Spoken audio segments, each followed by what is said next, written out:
feel like the Aries emissary, a lot of times, when you include all the asteroids in my chart, I have 10 placements in Aries. It's extremely Aries-ish.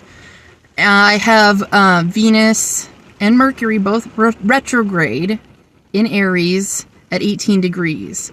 And when I tell you this next eclipse in April is going to be happening right next to that, it'll also be next to Chiron in Aries and the North Node in Aries, which are transits, all right? So I was talking about my natal placements a second ago, and then we have the transit planets, which is where the planets are right now if you were to take a snapshot of their location.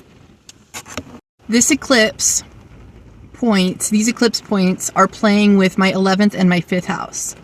My house of, friendships, constituents, employers, and then also my house of children, fun, creativity, the sun, love, unconditional love, romance.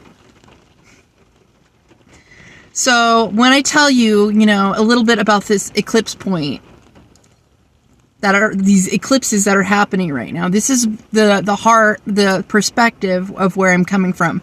But where you sit, your chart's going to look a little different. You do have Aries in your chart. You do have Libra in your chart. You are feeling this North Node, South Node thing, but you're feeling Chiron too. But you're feeling it maybe a little less personally than I am, or you have placements, personal placements in Aries too. So even if you don't know your chart, you can still feel, you can intuit when you sit with yourself and your feelings where this is playing out for you. So the things that you have a strong desire for, Aries is lit right now. Venus is about to go into Aries as well. So we will be thinking like Aries. Our sun's in Aries.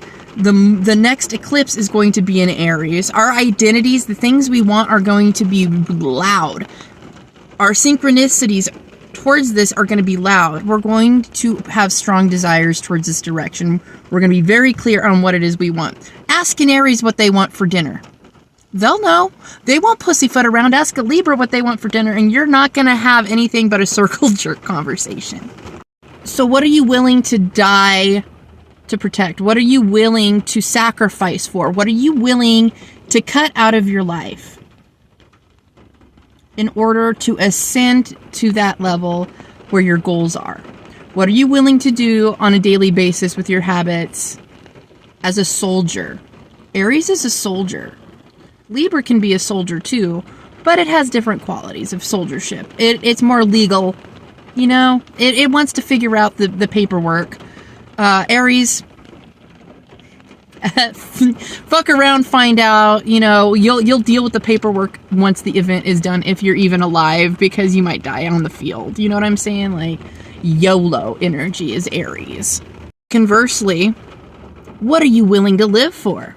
How far on the leading edge are you willing to be when it looks fucking weird, when it feels naked and vulnerable? When you don't have the skill set yet, but you said yes to the project and the project is teaching you the way.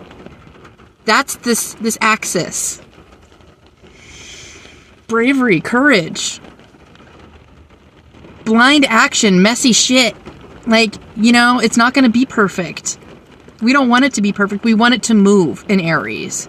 We want to have fun while we do it. We want to be like, the adrenaline, like, that's what we want, to thrill about it. And we want to learn and be curious and play. We want you to play with us. We want to be kids together.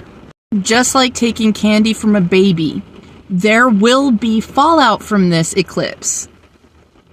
The baby's gonna cry. There will be collateral damage. There's always some type of collateral damage from eclipses.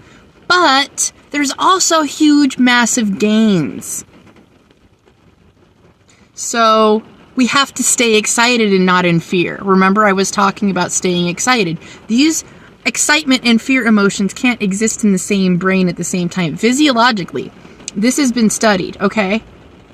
So, if we can manage to turn our unknowns into excitement, we're already getting far, far ahead of these eclipses.